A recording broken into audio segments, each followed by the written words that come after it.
అంటే 2022, 23, 24 సంవత్సరంలో అయితే మనం పోరాడి బ్రిటిష్ వాళ్ళ మీద పోరాడి అంటే మన దేశం కాని వాళ్ళ మీద మనం పోరాడి కార్మిక చట్టాలు తెచ్చుకున్నామో ఇవాళ మన దేశం వాళ్ళే మనల్ని పరిపాలించే మన ప్రజలే మన చట్టాలను రద్దు చేసే నేపథ్యం మనం అందరం చూస్తూ ఉన్నాం.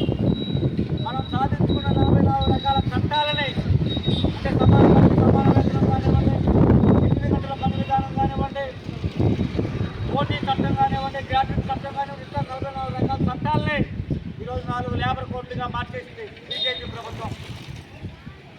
మనం ఈ మేడే సందర్భంగా ఈ లేబర్ కోడ్లు రద్దు చేయాలని దీక్ష కొనాల్సిన అవసరం ఉంది.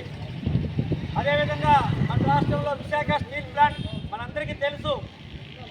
విశాఖ స్టీల్ ప్లాంట్ ఏర్పాటు కావడం కోసం మన గుంటూరు సిటీకి సంబంధించిన వ్యక్తులు కూడా అందులో బాధ్యత వహించారు.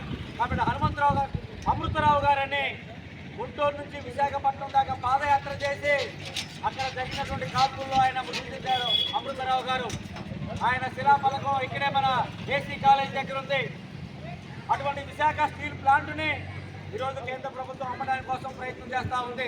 ప్రయత్నమే కాదు, పార్లమెంట్లో బిల్లు పెట్టి దాన్ని పాస్ చేశారు. కానీ ఎవడైతే కొన్నాడో వాడు ముందుకొచ్చి దాన్ని హ్యాండ్ ఓవర్ చేసుకోవడానికి భయపడుతున్నాడు. ఎందుకు? కార్మిక చట్టాలు బలంగా ఉన్నాయి. విశాఖ స్టీల్ ప్లాంట్లో ఉన్న కార్మికులందరూ యూనియన్తో సంబంధం లేకుండా అది సిఐయు కానీ, ఏఐటీసీ కానీ, ఐఎన్టీయూసీ కానీ ఏ యూనియన్ అయినా మేమందరం కార్మికులమే.